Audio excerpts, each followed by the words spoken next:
Hello students, आज हम topic जो पढ़ने वाले हैं वो केमिस्ट्री के अंदर बायोमोलिक्यूल टॉपिक है हमारा। बायोमोलिक्यूल्स की अगर हम बात करें तो बायोमोलिक्यूल जो है ये वो मॉलिक्यूल्स हैं जो कि लिविंग थिंग्स के अंदर मिलते हैं और वहाँ पर इनका अपना एक फंक्शन होता है, चाहे प्लांट्स हो या एनिमल्स हो। उसकी अगर हम बात करें, क्योंकि इनकी बहुत ज़्यादा टाइप्स हैं, तो इसके अंदर हम बात करें तो हमारा इस यूनिट में सिर्फ 3 ही टाइप से फोकस रहेगा, कार्बोहाइड्रेट्स और न्यूक्लिक एसिड्स एंड प्रोटीन्स। तो इसमें हम स्टार्ट करते हैं कार्बोहाइड्रेट से। कार्बोहाइड्रेट्स जो हैं इसके लिए जो स्टार्टिंग में डेफिनेशन दी गई थी वो ये कहा गया है कि ये जो है हाइड्रेट्स ऑफ कार्बन है, मतलब कि ये कार्बन के हाइड्रेट्स हैं। तो इनके लिए एक फॉर्मूला दिया गया, जनरल फॉर्मूला, जो कि C6H2O है। इसके अंदर मतलब ये हुआ कि कार्बन के जो एटम है अगर X माने हैं और वाटर के जो मॉलिक्यूल होंगे वो Y होंगे, क्योंकि हाइड्रेट जो होते हैं वो बिना पानी के पॉसिबल नहीं होते। पर ये डेफिनेशन कुछ समय बाद ही गलत साबित हो गई, क्योंकि कई कंपाउंड्स ऐसे मिले जो कि इस फॉर्मूले को ओबे करते थे पर वो बायोमोलिक्यूल्स नहीं थे, जैसे कि एसिटिक एसिड। जो एसिटिक एसिड है इसका फॉर्मूला भी इसी फॉर्मूले से मैच करता है जो कि कार्बोहाइड्रेट्स के लिए दिया गया था, C2H2O, पर ये कार्बोहाइड्रेट्स नहीं है। तो इस डेफिनेशन को बाद में चेंज किया गया। जो नई डेफिनेशन आई कार्बोहाइड्रेट्स की वो ये आई कि कार्बोहाइड्रेट्स जो हैं ये ऑप्टिकल एक्टिव कंपाउंड्स हैं जो कि काफ़ी इसके अंदर हाइड्रोक्सी ग्रुप होते हैं। तो ये पॉलीहाइड्रोक्सी एल्डिहाइड कीटोन्स के ऑप्टिकल एक्टिव कंपाउंड हैं, या फिर ये कंपाउंड हाइड्रोलिसिस से हमें मिलते हों, तो उन सभी कंपाउंड्स को हमने कार्बोहाइड्रेट्स का नाम दिया। अगर हम क्लासिफिकेशन करें तो क्लासिफिकेशन की अगर बात करें तो क्लासिफिकेशन में जो फर्स्ट हम जो स्टेप है हमारा वो है कि हमने क्लासिफिकेशन के अकॉर्डिंग इसको हाइड्रोलिसिस के हिसाब से क्लासिफाई किया। इसके अंदर अगर हम बात करें, ये क्लासिफिकेशन इस बात बेस करता है कि अगर इन कार्बोहाइड्रेट्स को हम हाइड्रोलाइज करें तो इनमें से कितनी यूनिट्स निकलेंगी। मान लो फर्स्ट अगर हम बात करें मोनोसैकेराइड्स की, तो मोनोसैकेराइड्स जो होती हैं इनका हाइड्रोलिसिस नहीं होता क्योंकि सिंगल यूनिट में रहती हैं। एग्जांपल्स हमारे पास हो गए, राइबोज हो गया, ग्लूकोज हो गया, फ्रुक्टोज हो गया, गैलेक्टोज हो गया। दूसरी जो है कार्बोहाइड्रेट है वो है ओलिगोसैकेराइड्स। ओलिगोसैकेराइड्स जो होते हैं इनके अंदर जो यूनिट्स होती हैं वो 2 से लेकर 10 के बीच में होती हैं, 2 से लेकर 10। अगर 2 है, मान लो 2 यूनिट्स मिलती है हमें आफ्टर हाइड्रोलिसिस तो सिर्फ डाइसैकेराइड्स बोल देंगे, 3 मिले तो ट्राई, 4 मिले तो टेट्रासैकेराइड्स बोल देंगे। इसमें हमारे लिए जो इम्पोर्टेंट है वो डाइसैकेराइड्स हैं। जो डाइसैकेराइड्स होते हैं जैसे इसके नाम है, डाई मतलब कि 2, मतलब कि जब ये हाइड्रोलाइज होगा तो इसमें से हमें 2 यूनिट्स मिलेंगी मोनोसैकेराइड्स की। जैसे कि इसके एग्जांपल हम लें सुक्रोज, लैक्टोज, माल्टोज और भी ऐसे एग्जांपल्स हैं। आगे हम बात करते हैं, नेक्स्ट जो है वो है थर्ड जो टाइप है वो है पॉलीसैकेराइड्स। पॉलीसैकेराइड्स जो होते हैं ये टेस्ट में स्वीट भी नहीं होते और इनके अंदर जब इनका हम हाइड्रोलिसिस कराते हैं तो काफ़ी यूनिट्स हमें मिलती हैं। इनके एग्जांपल्स हो गए स्टार्च, सेलुलोज, ग्लाइकोजन। तो ये हमने कार्बोहाइड्रेट्स के जो है 3 हिस्सों में बांटा गया है, मोनो, पॉली और पॉली। उसके बाद जो सेकेंड क्लासिफिकेशन है कार्बोहाइड्रेट्स का वो इस बात पर डिपेंड करता है जो कि उनकी रिएक्शन करवाई जाएगी टोलरेंट रिएजेंट्स और फेरिंग सॉल्यूशन से। टोलरेंट रिएजेंट और फेरिंग सॉल्यूशन ये ऑर्गेनिक कंपाउंड्स के अंदर काफ़ी अच्छे केमिकल्स हैं जो कई ऑर्गेनिक कंपाउंड्स को डिटेक्ट करने के काम आते हैं। तो जब टोलरेंट रिएजेंट और फेरिंग सॉल्यूशन से इनकी जब रिएक्शन करवाएगी तो इनको क्लासिफाई कर दिया 2 हिस्सों में, reducing sugars and non reducing sugars. सैकेराइड्स जो नाम इनको दिया गया था वो इस बात पे भी दिया गया था क्योंकि मोस्टली जो कार्बोहाइड्रेट्स होते हैं वो टेस्ट में मीठे होते हैं, इसलिए इनको सैकेराइड्स जो हैं इसलिए बोला गया था, जबकि पॉलीसैकेराइड्स ऐसे नहीं होते। चलो हम इस पे आते हैं क्लासिफिकेशन पे। रिड्यूसिंग शुगर्स हैं, नॉन रिड्यूसिंग शुगर्स। जो रिड्यूसिंग शुगर्स होती हैं अगर हम बात करें ये टोलन से और फेरिंग से रिएक्शन कर जाएंगे, मतलब उनको रिड्यूस कर देंगे, जबकि जो नॉन रिड्यूसिंग शुगर्स हैं वो ऐसा नहीं कर पाते। कारण क्या है, क्योंकि टोलेंस रिएजेंट और फेरिंग सॉल्यूशन है उसकी रिएक्शन होने के लिए हमारे पास फंक्शनल ग्रुप होना चाहिए, जैसे कि एल्डिहाइड। अब रिड्यूसिंग शुगर जो होती हैं इनके अंदर जो इनका स्ट्रक्चर होता है, इनके अंदर इनके फंक्शनल ग्रुप जो होते हैं वो फ्री होते हैं, इसलिए वो रिएक्शन में पार्टिसिपेट करते हैं और रिएक्शन हो जाती है, तो इसलिए इन्हें कहते हैं रिड्यूसिंग शुगर्स, जबकि इनके अंदर ऐसा नहीं होता। नेक्स्ट हम बात करते हैं एग्जांपल्स की। तो जितने आपके ऐसे एग्जांपल है माल्टोज, लैक्टोज और सारे मोनोसैकेराइड्स वो रिड्यूसिंग शुगर में आते हैं, जबकि सुक्रोज जो है डाइसैकेराइड में फैमिली का वो आता है हमारे नॉन रिड्यूसिंग शुगर के अंदर है। इसका वो है इसके हिसाब से कि उसके अंदर जो हमारे कार्बोहाइड्रेट्स हैं उसमें कार्बन के एटम कितने हैं और उसके अंदर कौन सा फंक्शनल ग्रुप है, मतलब किस फंक्शनल ग्रुप को वो कार्बोहाइड्रेट बिलोंग करता है। उसके अंदर हमने एग्जांपल लें तो जो नाम रखा गया इसके अंदर, जैसे फर्स्ट हमने मैंने लिख रखा है कि C6H12O6 जो ग्लूकोज का फॉर्मूला है, यही फॉर्मूला फ्रुक्टोज का भी होता है, पर इनके अंदर फंक्शनल ग्रुप का डिफरेंस होता है। ग्लूकोज के अंदर फंक्शनल ग्रुप होता है एल्डिहाइड, उसको नाम मिला अल्डोहेक्सोज, एल्डिहाइड हो गया इसका फंक्शनल ग्रुप, और इसके अंदर जो कार्बन की संख्या है वो 6 है, तो इसको नाम दे दिया अल्डोहेक्सोज। अगर मान लो कोई फॉर्मूला हो कार्बोहाइड्रेट का जिसके अंदर कार्बन की संख्या 7 हो तो उसको हम बोलेंगे अल्डोहेक्टोज, अगर 5 हो गए तो अल्डोपेंटोज। इसी तरीके से जिनके अंदर कीटोन फंक्शन ग्रुप होगा उसको नाम मिलेगा कीटोहेक्सोज या कीटोपेंटोज या कीटोहेप्टोज। तो इस क्लासिफिकेशन के अंदर कितने कार्बन है और फंक्शन ग्रुप कौन सा है उसके अकॉर्डिंग नाम दिया गया है। स्टार्टिंग में जो नाम दिया गया है वो फंक्शन ग्रुप जो उसके अंदर है, और जो एंड है वो इसके ऊपर डिपेंड करता है कार्बन के एटम की संख्या कितनी। नेक्स्ट हम बात करते हैं, हमने क्लासिफिकेशन का पढ़ लिया कार्बोहाइड्रेट्स का, अब हम इसके एक कंपाउंड चलते हैं जिसका नाम है ग्लूकोज, जो काफी इंपॉर्टेंट बायोमोलिक्यूल है।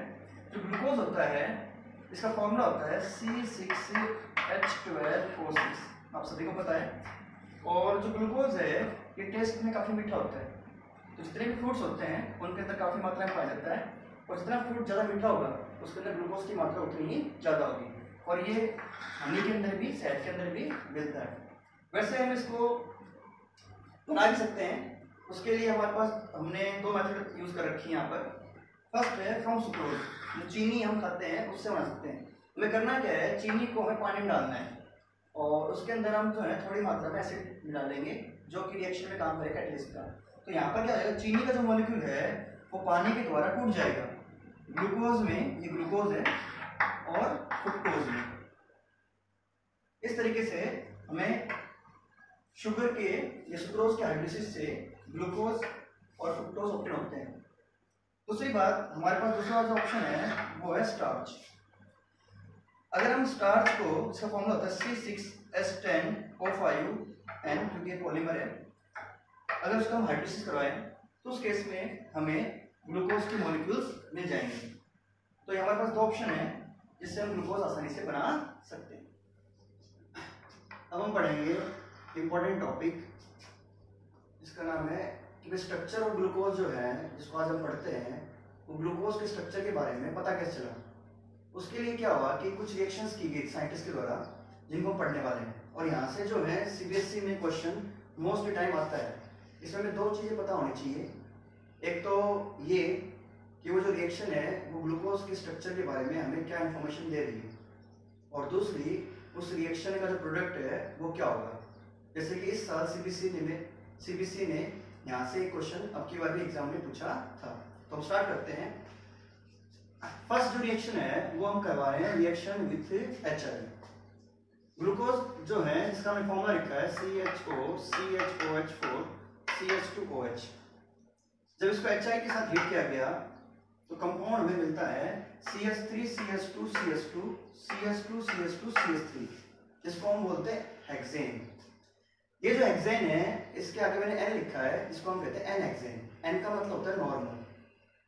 इट मींस इसके अंदर कोई भी ब्रांचिंग नहीं है। जब ये रिएक्शन के अंदर हमें N-हेक्सेन मिला तो इस रिएक्शन से हमें ग्लूकोज के स्ट्रक्चर के बारे में एक इंफॉर्मेशन मिली। वो इंफॉर्मेशन ये थी कि ग्लूकोज में जो 6 कार्बन है वो 6 के 6 कार्बन स्ट्रेट चेन में, अगर वो स्ट्रेट चेन में नहीं होते तो हमें N-हेक्सेन प्रोडक्ट नहीं मिलता, जो कि विदाउट ब्रांचिंग वाला प्रोडक्ट है। दूसरी बात, सेकेंड जो रिएक्शन करवाएगी वो करवाई गई है हाइड्रोक्सिल अमाइन से। हाइड्रोक्सिल अमाइन जो है उसका फॉर्मूला होता है NH2OH। NH2OH और एक केमिकल और होता है जिसको हम कहते हैं HCN। HCN कहते हैं हाइड्रोजन साइनाइड। ये दोनों ही केमिकल जो हैं रिएक्शन में उन्हीं कंपाउंड से रिएक्शन करते हैं जिनके अंदर कार्बोनिल ग्रुप होता है। तो ये चेक करने के लिए कि ग्लूकोज में कार्बोनिल ग्रुप है या नहीं है, इसके लिए इनकी रिएक्शन हाइड्रोक्सिल अमाइन से और HCN से करवाई गई। तो CHO ये जो हमने लिख रखा है यहाँ पर, ये ग्लूकोज का फॉर्मूला है। ग्लूकोज की जब रिएक्शन करवाई NH2OH से तो क्या हुआ, जो CHO है यहाँ पर इसका ऑक्सीजन और हाइड्रोक्सिल अमाइन का जो H2 है, जब ये दोनों इन दोनों में रिएक्शन हुई तो यहाँ से जो है एक वाटर का मॉलिक्यूल रिमूव हो गया, यहाँ से H2 यहाँ से O, और कंपाउंड हमें मिला CHNOH CHOH4 CH2OH। इस कंपाउंड को हम कॉमन नेम में कहते हैं ऑक्सीन। अब यहाँ पर क्या हुआ कि हाइड्रोक्सिल अमाइन की रिएक्शन ग्लूकोज से हो गई, तो ये रिएक्शन हमें ये कंफर्म कराती है कि ग्लूकोज के अंदर कार्बोनिल ग्रुप है, ग्लूकोज के अंदर कार्बोनिल ग्रुप प्रेजेंट है। यही रिएक्शन जो है HCN भी दे सकता है। फॉर एग्जांपल हम इसकी रिएक्शन HCN से करते हैं, सेम रिएक्शन HCN से हाइड्रोजन साइनाइड से, तो वहां पर क्या होगा रिएक्शन के अंदर, ये हमारे पास CH है, ठीक है, और OH और ये C। यहाँ पर जब रिएक्शन हुई तो यहाँ पर जो कार्बन है CHO जो है, इसका जो है ऑक्सीजन इससे तो अटैच हो गया H, तो ये हो गया OH, और जो नेगेटिव पार्ट था CN वो जुड़ गया किससे, कार्बन से, CHO के। तो इस कंपाउंड को हम कहते हैं साइनोहाइड्रिन। क्या कहते हैं इसको, साइनोहाइड्रिन।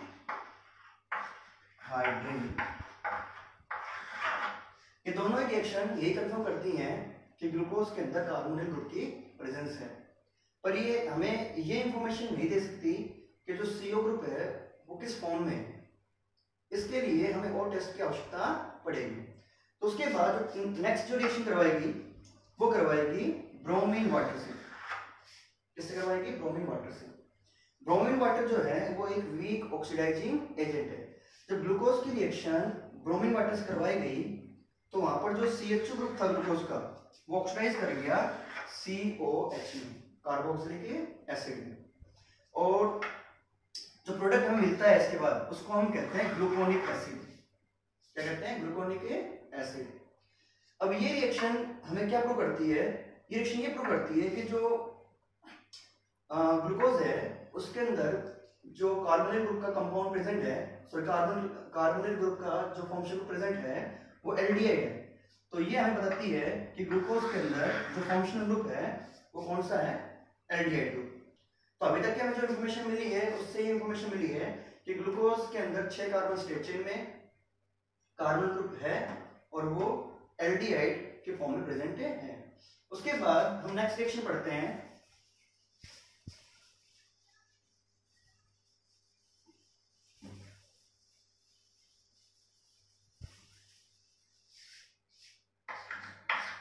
अब हम इसकी रिएक्शन जो ग्लूकोज की है रिएक्शन करवाते हैं ग्लूकोज की हम एसिटिक एनहाइड्राइड से। किससे कराते हैं, एसिटिक एनहाइड्राइड। एसिटिक एनहाइड्राइड जो होता है केमिकल वो होता है CH3CO CH3CO। इससे हम रिएक्शन करवाएंगे, तो जैसे हम ग्लूकोज का मैंने फॉर्मूला लिख लिया CHO CHOH CH2OH, ये ग्लूकोज का फॉर्मूला ले लिया और इसकी हमने रिएक्शन करवा दी इसी से एसिटिक एनहाइड्राइड, जिसका फॉर्मूला मैंने यहाँ लिख रखा है। तब इसकी रिएक्शन जब करवाई गई ग्लूकोज के साथ तो हमें जो कंपाउंड मिला वो क्या था, CHO CHO COCH3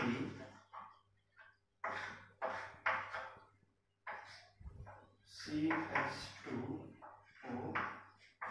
COCH3, ये है पेंटा एसिटेट।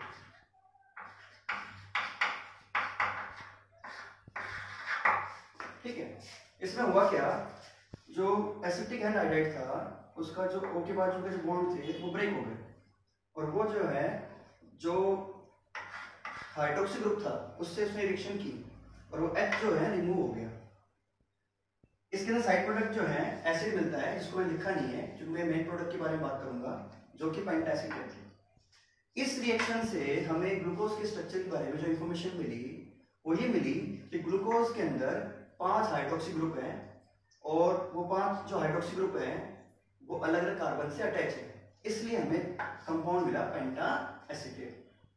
उसके बाद जो नेक्स्ट रिएक्शन है, अभी जो रिएक्शन हमारी चल रही है फोर्थ रिएक्शन, जिसमें हम रिएक्शन करवा रहे हैं ग्लूकोज की नाइट्रिक एसिड के साथ, जो कि एक स्ट्रॉन्ग ऑक्सीडाइजिंग एजेंट है। जब हमने ग्लूकोज की रिएक्शन नाइट्रिक एसिड से करवाई तो जो उसका CH2 ग्रुप था और जो CH2OH ग्रुप था उसका ऑक्सीडेशन हो गया कार्बोक्सिलिक एसिड में। जो कंपाउंड हमें मिला इस रिएक्शन के बाद उसको हम कहते हैं सैक्रिक एसिड। अगर हम ग्लूकोज की रिएक्शन HNO3 करा रहे हैं जिसमें हमें कंपाउंड मिल रहा है सैक्रिक एसिड, इसके अंदर क्या होगा, क्योंकि नाइट्रिक एसिड एक स्ट्रॉन्ग ऑक्सीडाइजिंग एजेंट है, उसने इन दोनों ही ग्रुप्स को ऑक्सीडाइज कर दिया कार्बोक्सिलिक एसिड में। आपको याद होगा कि हमारे पास एक रिएक्शन जो थी ब्रोमीन वाटर के साथ ग्लूकोज की, उसमें हमें कंपाउंड मिला था ग्लूकोनिक एसिड। अगर उसकी हम रिएक्शन कराते हैं, उसकी अगर हम रिएक्शन करवाते हैं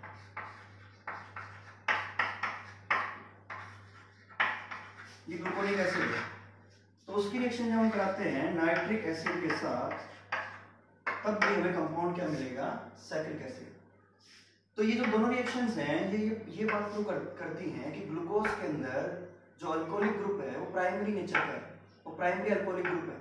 तो ये इंफॉर्मेशन हमें इस रिएक्शन से मिलती है।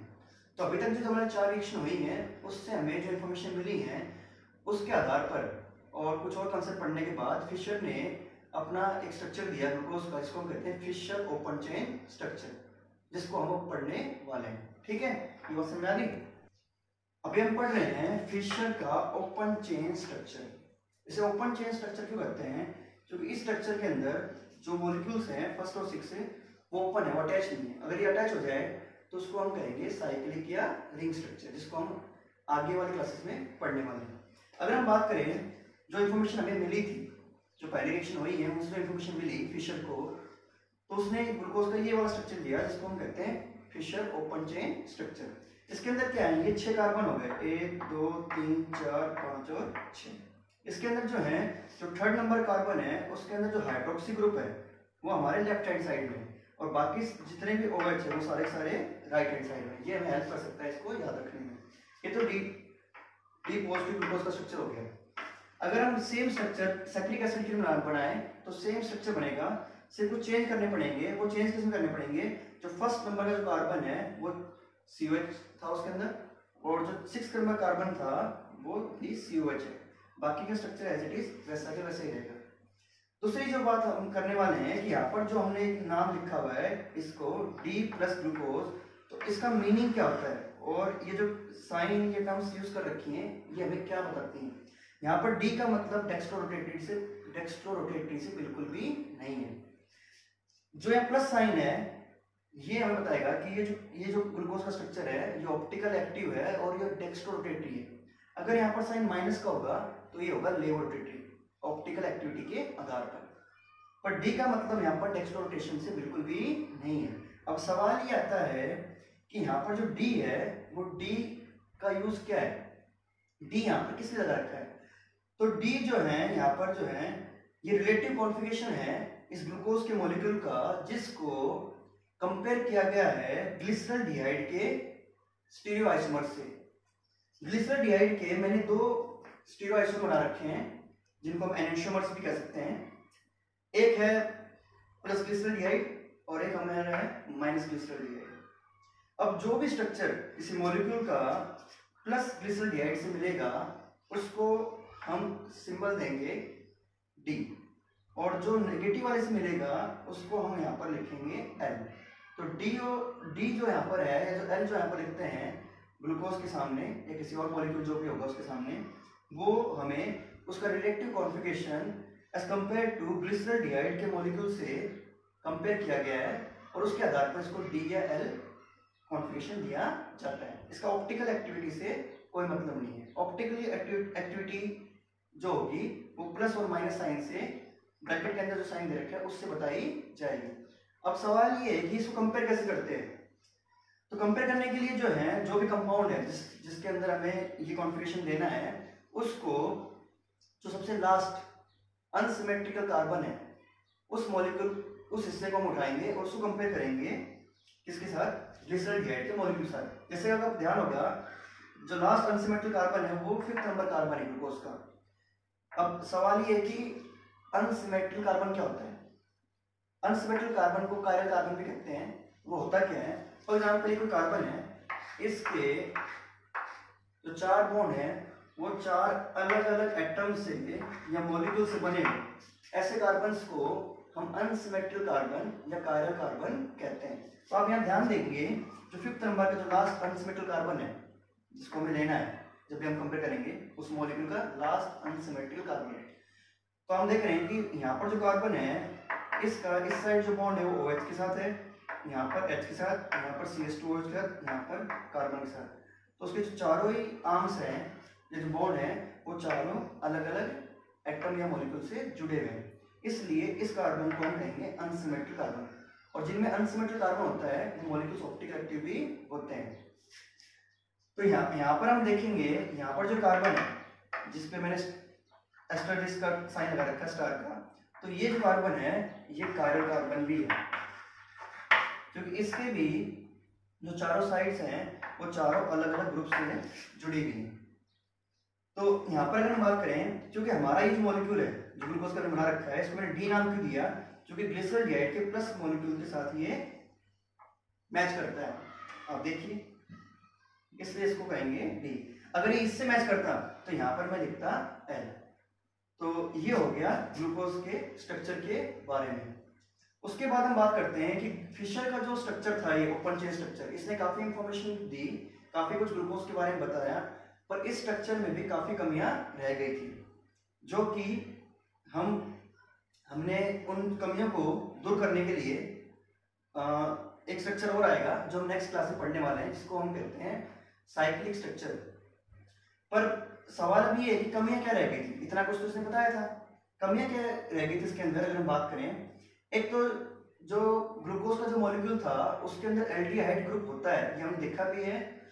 फिर भी जो NaCO3 कंपाउंड होता है, या फिर हम कहें कि हाइड्रोक्सिलामाइन और ऐसे कई जो न्यूक्लियोफिलिक रिएक्शन करते हैं एल्डिहाइड ग्रुप, वो रिएक्शन ये नहीं दे पाया था। दूसरी बात जो है, अगली जो हम बात करें नेक्स्ट, जो है जो पेंटासिट्रेट था ग्लूकोज का, उसकी रिएक्शन अगर हम हाइड्रोक्सिलामाइन से करवाएं तो उसने भी ग्लूकोज के उस मॉलिक्यूल ने, पेंटासिट्रेट जो था, उसने जो है हाइड्रोक्सिलामाइन से रिएक्शन नहीं दी, जो कि ये बताता है कि ग्लूकोज के अंदर जो एल्डिहाइड ग्रुप है पर वो फ्री नहीं है। और तीसरी जो प्रॉब्लम थी कि ग्लूकोज का जो मॉलिक्यूल स्ट्रक्चर पढ़ा गया तो उसके 2 क्रिस्टलाइन फॉर्म होती है, अल्फा और बीटा। और ये अल्फा और बीटा फॉर्म जो है ओपन चेन स्ट्रक्चर के द्वारा बिल्कुल भी समझाया नहीं जा सकता। इसलिए हमें नेक्स्ट स्ट्रक्चर की आवश्यकता पड़ी, जिसको हम नेक्स्ट क्लास में पढ़ने वाले हैं। Thank you. ओके।